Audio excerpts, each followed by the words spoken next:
Hello and अस्सलाम वालेकुम to everyone. Welcome back to my channel Reema Gol. कैसे हैं आप सब? उम्मीद है कि सब ठीक ठाक और सब अच्छे से होंगे। और आज मेरा टॉपिक है harassment, work place harassment. It's not about females, it's about both male and female. तो चलें जी, बात करते हैं इसके ऊपर।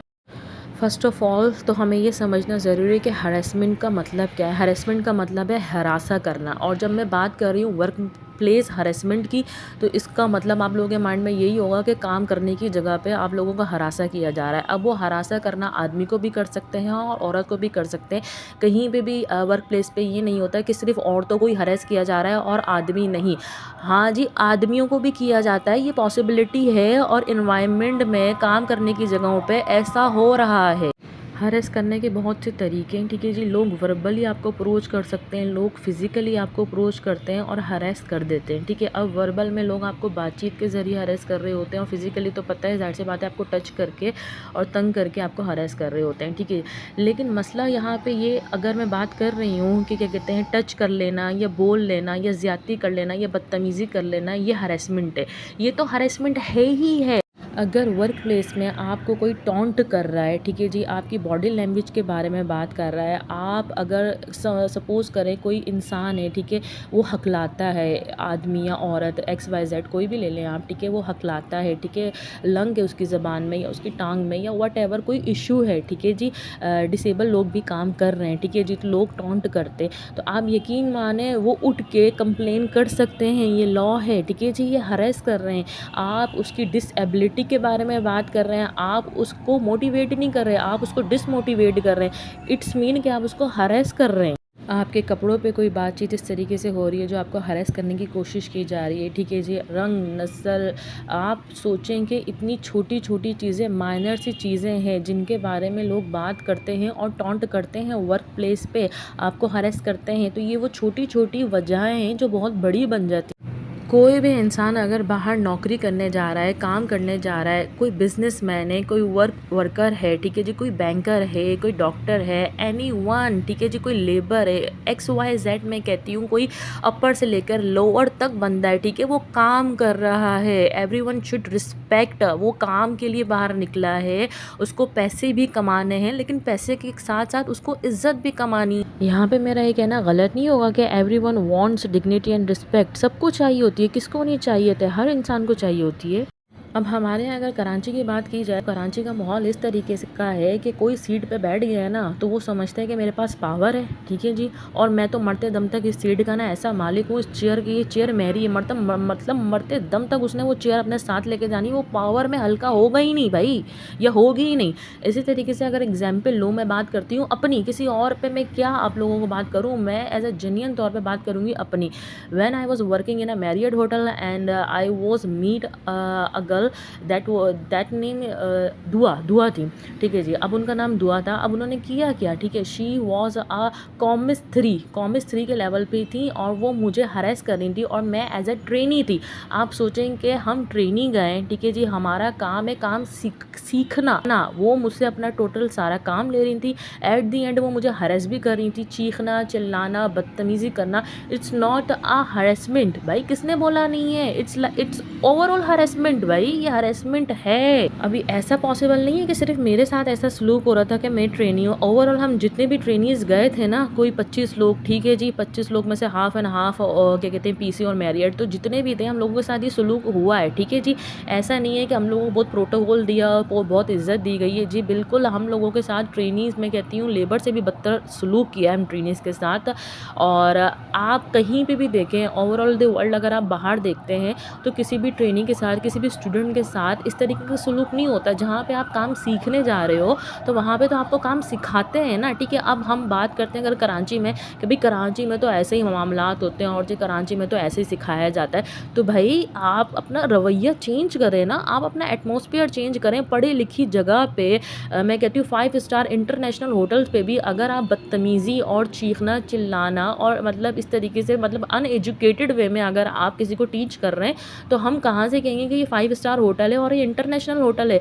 सो इस तरीके की चीज़ों को प्रमोट नहीं करना चाहिए, लेकिन हाईलाइट ज़रूर करना चाहिए ताकि वो अपने आप को मेंटेन कर सकें और वो जहाँ पे गलती है उस गलती को ठीक कर सकें, ठीक है जी, और उस पे काम कर सकें। लेकिन बात यहाँ पे मैं ये भी करना चाहूँगी कि जब गलती को इंसान गलती माने, जब इंसान गलती को गलती मान ही नहीं रहा तो उस पे काम होगा क्या?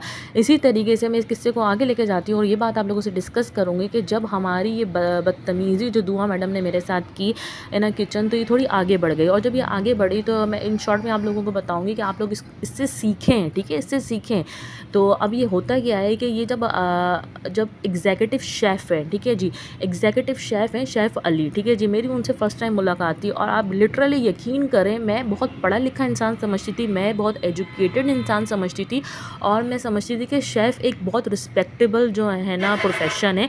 लेकिन मुझे उस दिन मेरे पैरों तले ज़मीन निकल गई जब मुझे एक शेफ़ जो है ये समझाना चाह रहा है और ये दिखाना चाह रहा है कि शेफ़ की कोई इज़्ज़त ही नहीं है। मेरे ख़्याल से उनसे मेरी कोई 2 मिनट की डिस्कशन हुई थी, ठीक है जी। 2 मिनट की डिस्कशन पे एट द एंड उन्होंने साइड तो उन्होंने क्या कहते हैं ली अपने ही पार्टनर की थी, ठीक है जी, दुआ मैडम की।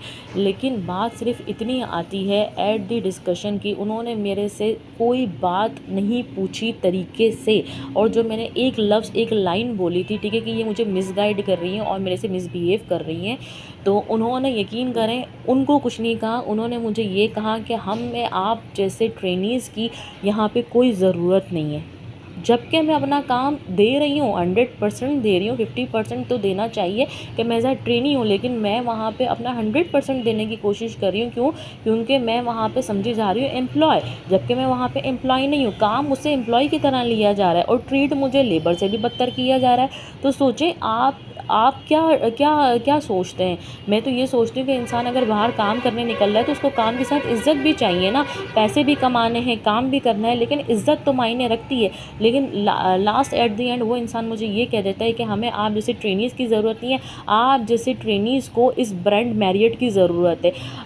यहाँ अगर कोई भी मेरी ये बात सुन रहा है तो प्लीज़ आगे फॉरवर्ड ज़रूर करिएगा कि कोई भी कहीं पे भी आप काम कर रहे होते हैं, एक इंटर्न से लेके एक मैनेजर तक, ठीक है, वो पूरी एक चेन चल रही होती है, पूरी एक चेन चला रहे होते हैं सब, तो वो एक डिपार्ट चल रहा होता है, पूरा एक होटल चल रहा होता है। कहीं पे भी आप ये नहीं बोल सकते, उसको डिमोटिवेट नहीं कर सकते कि हमें आप जैसे ट्रेनीज़ की ज़रूरत नहीं है, आप जैसे ट्रेनीज़ को हम जैसे लोगों की ज़रूरत है, हम जैसे ब्रांड की ज़रूरत है, हम जैसे मैरियट होटल की ज़रूरत है। नहीं, ये उनकी सोच सरासर गलत थी, ठीक है जी। आप बताएं अगर मैं यहाँ पर गलत बोल रही हूँ। क्यों? क्योंकि एक मेहनती इंसान, एक काम करने वाला इंसान, चाहे वो एक 5 स्टार होटल में काम कर रहा हो, चाहे वो एक बैंक में काम कर रहा हो, एक पढ़ी लिखी टीचर हार्ड वर्किंग टीचर, ठीक है जी, कहीं पे भी हो, कहीं पे भी काम कर रही हो, चाहे छोटे स्कूल में चाहे बड़े स्कूल में, मैं कहती हूँ टीचर, हॉस्पिटल, डॉक्टर्स, XYZ, आप किसी भी प्रोफेशन को ले लो, अगर एक मेहनती इंसान है ना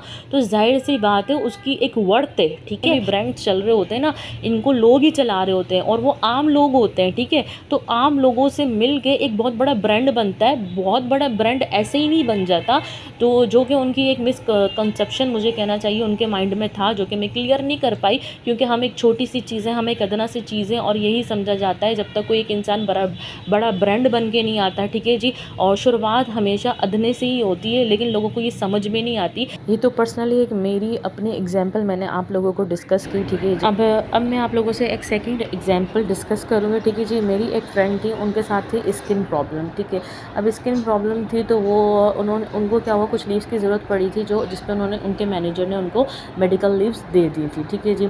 तो कुछ टाइम बाद उसके बाद वो जॉब पे गई हैं और उसके बाद जाती रही, फिर एट द एंड उनको बीच में मेडिकल की लीव्स की ज़रूरत पड़ी, ठीक है जी। अब उनके पास मेडिकल लीव्स थी नहीं, ठीक है, जो कि वो अवेल कर चुकी थी सारी, लेकिन अब उनको नीड भी थी तो उन्होंने छुट्टी कर ली। अब एक दिन उन्होंने छुट्टी की और दूसरे दिन वो जो है अपनी मेडिकल लेके ट्यूब्स वगैरह लगा के जी दूसरे दिन वो चली जाती हैं, ठीक है जी। और जाती हैं तो ऑफिस में सीन ये क्रिएट होता है जी कि उनका लग जाता है गेट स्टॉपर, ठीक है। अब उनके मैनेजर ने ऑर्डर ये पास किया होता है कि इनको गेट पे रोक लिया जाए, ठीक है जी, और इनको जो है अंदर नहीं आने दिया जाए ऑफिस में। अब एक इंसान एक हद तक वेट करता है और जब वो मैनेजर उनकी नज़रों के सामने से जाते भी हैं तो इवन वो ये नहीं पूछते कि आप क्यों आ गए, ठीक है, आर्ग्यूमेंट होती है या बैठ के आप बुलाते हैं या जो भी बात होती है ऑफिस में होती है, ठीक है, वो उनको इग्नोर करके और वो अपने, ठीक है जी, गेट से पास होके और अपने अंदर ऑफिस में चले जाते हैं। इसका मतलब क्या है? अगर आप लोगों की समझ में आता है तो आप मुझे बताएं। मुझे तो सिंपल इसमें ऐसा लगता है कि एक मैनेजर है ना, वो एक टीचर बन गया है, ठीक है, और एक बच्चा जो है ना, जो कि स्कूल जाता है, ठीक है, तो वो ऑफिस जो है ना, वो एक छुट्टी कर ली थी उसने। कल जो है वो बच्चा स्कूल नहीं गया तो उसको सज़ा क्या दी गई कि उसको जो है ना स्कूल से बाहर खड़ा कर दिया या क्लास से बाहर खड़ा कर दिया। बिल्कुल यही सीन मुझे लग रहा है, ठीक है। लेकिन आप ये सोचें कि ये सीन एक वर्क प्लेस का कैसे हो सकता है जहाँ पे इतने मैच्योर लोग काम कर रहे हैं, ठीक। अब वो मैनेजर करते क्या हैं कि उनकी जॉब खा जाते हैं, ठीक है जी, और उनको जॉब से निकाल देते हैं। जबकि केस जाना चाहिए, एचआर में बात होनी चाहिए, ठीक है, कि ये किस तरह का सलूक एक इंसान के साथ दूसरा इंसान कर रहा है। एक मैनेजर लेवल को ये अलाउ नहीं है कि वो छोटे बंदे के साथ इस तरह का सलूक करे। हर इंसान देखें, यहाँ पे एक जेन्युइन बात आती है, हर इंसान देखें, आप हो, मैं हूँ, कोई भी हो, वो पैसे कमाने के लिए बाहर निकल रहा है, ठीक है ना। तो जब पैसे कमाए जा रहे हैं ना, ठीक है, तो इसका मतलब ये नहीं कि हम अपनी इज़्ज़त नफ्स खो दें। ये लड़ाई एक इज़्ज़त नफ्स की है, ठीक है। हम पैसे कमाने के लिए बाहर निकलें, लेकिन हम अपनी डिग्निटी, अपनी सेल्फ रिस्पेक्ट को ठेस नहीं पहुंचाना चाहते। जस्ट बिकॉज ऑफ कि चंद पैसों के पीछे हम ये सब कुछ खो दें अपना, ऐसा पॉसिबल नहीं है। तो ये हरेसमेंट केसेस जितने भी हैं, ठीक है, छोटे मोटे बड़े, इनको बिल्कुल हाईलाइट्स करें, ठीक है, और इन पे आवाज़ उठाएं और बोलना बोलना बोलना ज़रूरी है। ये मत सोचें कि नहीं बोलेंगे, हमारा आज बोला हुआ कल किसी के काम आ जाए, हमें नहीं पता। एक्चुअली बात यह है कि अगर एम्प्लॉयज़ के जो राइट्स हैं, जो लेबर फैक्ट्री एक्ट 2015 में बयान किए गए हैं, अगर गवर्नमेंट पाकिस्तान चाहे, गवर्नमेंट पाकिस्तान उसकी इम्प्लीमेंटेशन को यकीनी बना दें, तो हरेसमेंट और दीगर एम्प्लॉयज़ के जो तहफ़्फ़ुज़ात, जो मसाइल, वो सारे हल हो सकते हैं। ग्रेवेंसेस हम बोलेंगे कि एम्प्लॉय के जितने भी प्रॉब्लम्स है, ठीक है, जितने भी एम्प्लॉयज़ के होते हैं, तनख्वाह के कह लें, टाइमिंग की कह लें, और जो कि अंदर उसको टॉर्चर किया जा रहा है, हरेस किया जा रहा है, जो भी हैं, ठीक है।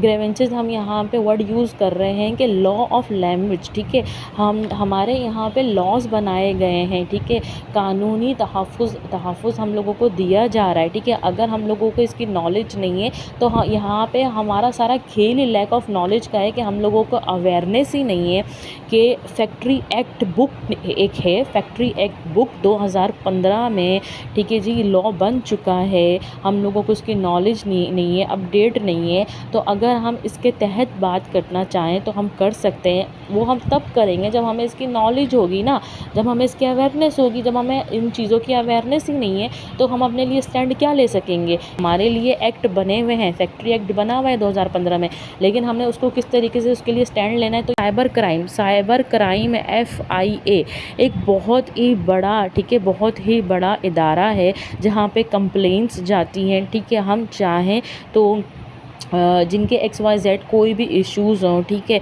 जिनको ब्लैकमेल कोई कर रहा हो, ठीक है, और ज़रूरी नहीं है कि औरतों या ख़वातीन को ही ब्लैकमेल किया जा रहा है, हरेसमेंट्स केसेस होते हैं, ठीक है जी, आदमी भी ब्लैकमेल हो जाते हैं। कुछ औरतें आदमियों को ब्लैकमेल करती हैं, ठीक है जी, पैसे निकलवाती रहती हैं, पैसे वाले जो आदमी होते हैं उनको, तो उनकी काउंसलिंग भी ज़रूरी होती है। आसिफ इकबाल, जी जनाब, मैं बात कर रही हूँ Asif Iqbal, deputy director of FIA cyber crime.